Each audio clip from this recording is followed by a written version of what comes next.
तर आपण ही नवी मुंबई मधली दृश्य पाहतोय। नवी मुंबई विमानतळावर व्यावसायिक लँडिंग झालेलं आहे। आताची महत्त्वाची ही दृश्य थेट दृश्य झी24 तासवर आपण पाहतोय। नवी मुंबई विमानतळावर व्यावसायिक लँडिंग झालेलं आहे। दुपारी 12 वाजता हे लँडिंग होणार होतं, मात्र काही कारणांमुळे हे लँडिंग करायला विलंब झालेला आहे आणि आता आपण पाहतोय या कमर्शियल विमानाचं लँडिंग झालेलं आहे। अत्यंत महत्त्वाची अशी ही घडामोड आहे। काही दिवसांपूर्वी त्याची रनवेवर चाचणी सुद्धा झालेली होती। चाचणी यशस्वी झाली आणि त्यानंतर आज आता कमर्शियल विमानाचं लँडिंग झालेलं आहे।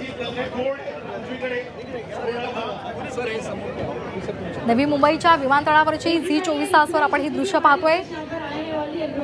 या नवी मुंबईतल्या विमानतळावर 4 टर्मिनल असतील, 2 समांतर धावपट्ट्या असतील, 350 विमानांसाठी इथे पार्किंगची व्यवस्था सुद्धा असेल। अतिशय भव्य असं हे विमानतळ आहे आणि आत्ता थोड्या वेळापूर्वीच इथे कमर्शियल लँडिंग झालेलं आहे।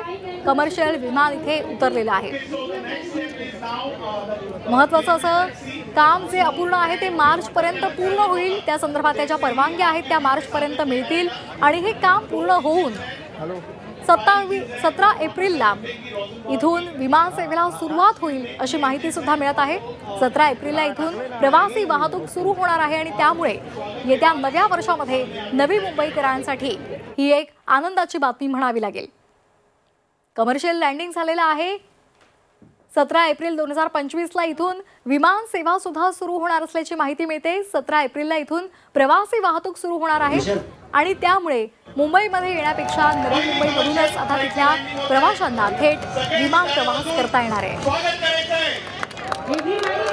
नवी मुंबईत व्यावसायिक विमानाचं लँडिंग, त्या क्षणाची ही एक्सक्लुझिव्ह दृश्य आपण झी24 तासवर पाहतोय। इंडिगोचं हे विमान आहे आणि ते धावपट्टीवर यशस्वीरित्या लँड झालेलं आहे, उतरलेलं आहे। पुढच्या वर्षी ही विमान सेवा सुरू होणार असल्याची माहिती मिळते। 17 एप्रिलला विमान सेवा सुरू होणार असल्याचं सुद्धा कळतंय। ही विमान सेवा सुरू झाल्यानंतर या विमानतळावरून दरवर्षी 90 दशलक्ष प्रवाशांना याचा लाभ घेता येऊ शकतो। या संपूर्ण प्रकल्पाची किंमत 16,700 कोटी इतकी आहे। सुसज्ज असं हे विमानतळ आहे। याची धावपट्टी सुद्धा मोठी आहे आणि त्यामुळे इथल्या नवी मुंबईमधल्या आणि तिथल्या आसपासच्या शहरातल्या सर्व नागरिकांना याचा मोठा लाभ होणार आहे। नवी मुंबईमध्ये व्यावसायिक विमानाचं लँडिंग झालेलं आहे। यशस्वीरित्या हे विमान विमानतळावर उतरलेलं आहे।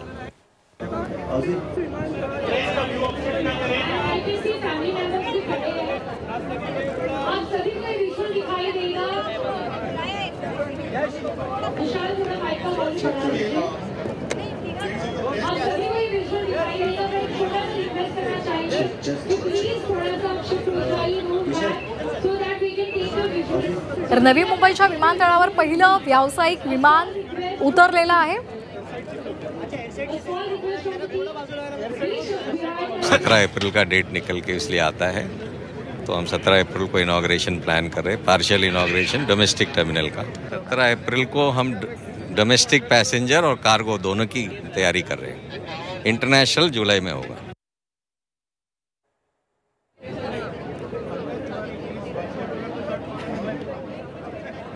तर ही दृश्य आपण पाहतोय मुंबईतील छत्रपती शिवाजी महाराज आंतरराष्ट्रीय विमानतळावरचा भार यामुळे कमी होणार आहे। नवी मुंबईचं विमानतळ जेव्हा सुरू होईल, इथून विमान सेवा जेव्हा सुरू होईल तेव्हा हा भार कमी व्हायला मदत होणार आहे आणि तसंच नवी मुंबईतल्या सर्व नागरिकांना याचा फायदा मिळणार आहे। सिडको आणि जीव्हीके यांनी एकत्र येऊन हे विमानतळ बांधलेलं आहे। मुंबईपासून 40 किलोमीटर अंतरावर पनवेल जवळ हे विमानतळ बांधण्यात आलेलं आहे। 1160 हेक्टर क्षेत्रावर हे विमानतळ उभारण्यात आलेलं आहे आणि या विमानतळावर आज व्यावसायिक विमान उतरलेलं आहे। यशस्वीरित्या त्याचं लँडिंग झालेलं आहे। हे दृश्य आपण पाहतोय झी24 तासवर।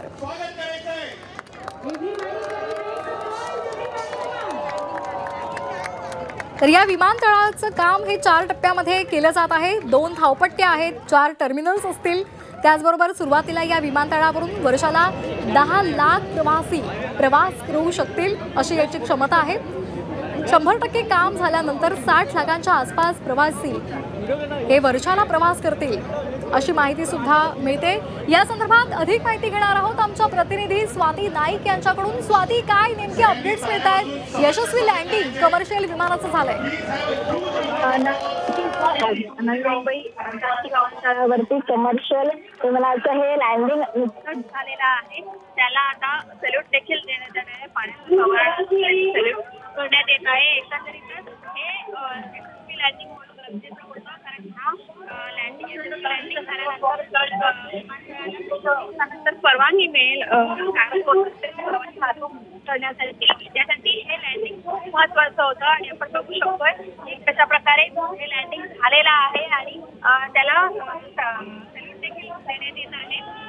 यामुळे एकंदरीतच हे दिवस होण्यासाठी ती महत्वाची प्रक्रिया होती ती आज पार पाडलेली आपल्याला दिसून येत आहे आणि यानंतर 70 दिवसानंतर त्याची परवानगी मिळाल्यानंतर हे विमानतळ डोमेस्टिकसाठी खुलं करण्यात येणार आहे। त्याच्यामध्ये कार्गो आणि प्रवासी या दोन्ही वाहतूक या विमानतळावरून सुरू करण्यात येणार आहे। माहिती या विमानतळाचे जे अधिकारी आहेत त्यांनी दिली आहे। एकंदरीतच आपण बघताय की हे विमान आता हे लँड झालेलं आहे आणि हे गोपनीयरित्या हे लँडिंग झालेलं आहे आणि त्याला सॅल्यूट दिल्यानंतर हे विमान आता धावपट्टीवरती थांबलेलं आपल्याला दिसून येत आहे।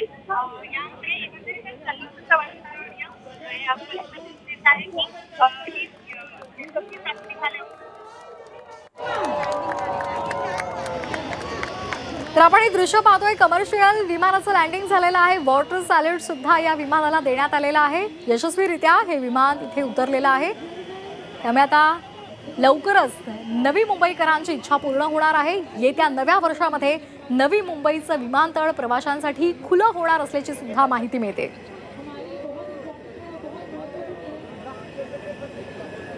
भारतातलं सर्वात मोठं विमानतळ हे हैदराबादमध्ये आहे आणि त्यानंतर हे दुसऱ्या क्रमांकाचं सर्वात मोठं विमानतळ असल्याची माहिती मिळते। नवी मुंबईमध्ये हे विमानतळ उभारण्यात आलेलं आहे आणि त्यावर आज कमर्शियल विमानाचं यशस्वी लँडिंग झालेलं आहे। विमान लँड होताच त्याला वॉटर सॅल्यूट सुद्धा देण्यात आलेला आहे। वाहतुकीचा ताण कमी करण्यासाठी या विमानतळाचा एक मोठा फायदा होणार आहे।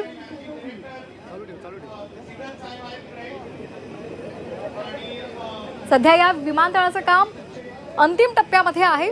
17 एप्रिलला या विमानतळावरून प्रवासी सेवा सुरू होणार असल्याची माहिती मिळते। मार्चपर्यंत ज्या सर्व परवानग्या आहेत त्या पूर्ण घेऊन संपूर्ण काम केलं जाईल आणि त्यानंतर 17 एप्रिलपासून इथून प्रवासी सेवेला सुरुवात होणार आहे।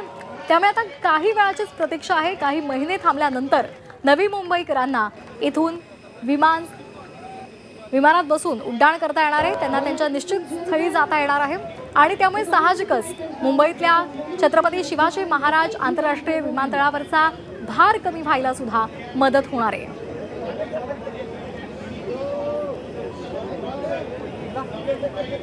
भारतातलं दुसऱ्या क्रमांकाचं सर्वात मोठं हे विमानतळ आहे। 1160 हेक्टर क्षेत्रावर हे विमानतळ उभारण्यात आलेलं आहे।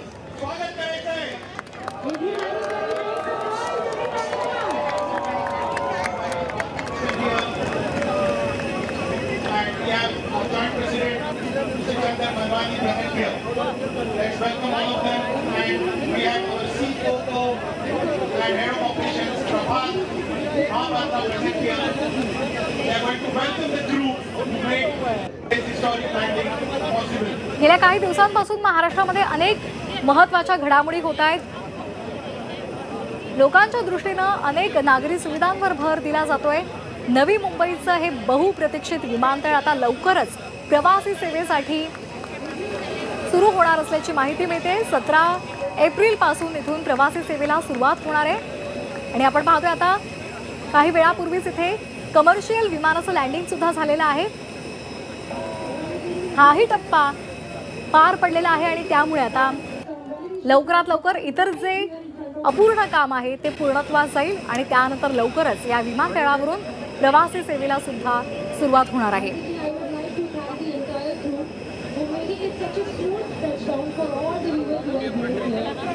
नवी मुंबईकरांसाठी ही अत्यंत महत्त्वाची बातमी आहे। पनवेलजवळ हे विमानतळ आहे आणि त्यामुळे तिथल्या आजूबाजूच्या भागांचा सुद्धा यामुळे आणखी विकास होणार आहे। पहिल्या टप्प्यामध्ये दरवर्षी 25 दशलक्ष प्रवाशांचं इथून व्यवस्थापन करण्यात येणार आहे। तिसरा टप्पा हा अंतिम टप्पा आहे आणि अंतिम टप्प्यानंतर इथून प्रवासी क्षमता आणखी वाढणार आहे। अधिक प्रवासी क्षमता इथून वाढणार आहे कारण 1160 हेक्टर क्षेत्रावर हे विमानतळ पसरलेलं आहे। सुसज्ज अशा धावपट्ट्या आहेत, त्याचबरोबर एकाच वेळी 350 विमानं इथे पार्क करता येणार आहे। तर थोड्या वेळापूर्वी या विमानाला लँड झाल्यानंतर वॉटर सॅल्यूट देण्यात आलेलं होतं। ती दृश्य सुद्धा आपण झी 24 तासवर पाहतोय।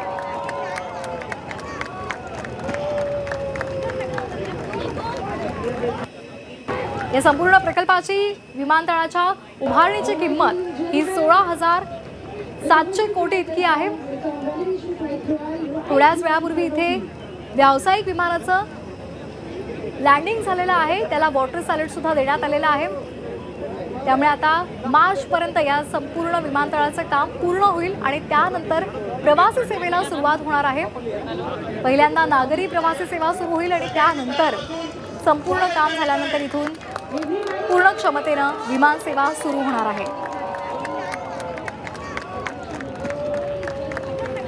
ही थेट दृश्य आपण झी 24 तासवर पाहतोय।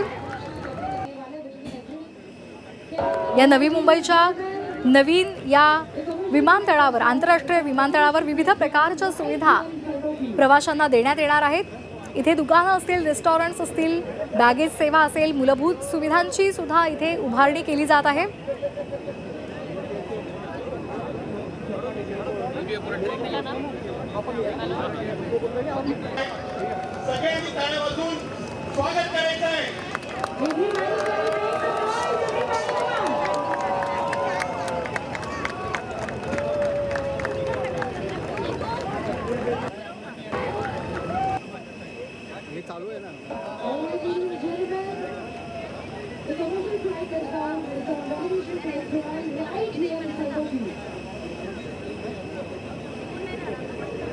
काही दिवसापूर्वीच इथे ऑक्टोबरमध्ये धावपट्टीची चाचणी घेण्यात आलेली होती।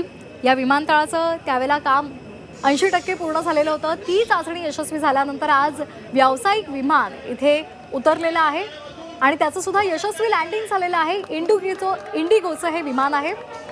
यशस्वी लँडिंग झाल्यानंतर त्याला वॉटर सलामी देण्यात आलेली आहे, वॉटर सॅल्यूट देण्यात आलेला आहे। पुढच्या वर्षी या विमानतळावरून विमान सेवा सुरू होणार असल्याची माहिती मिळते।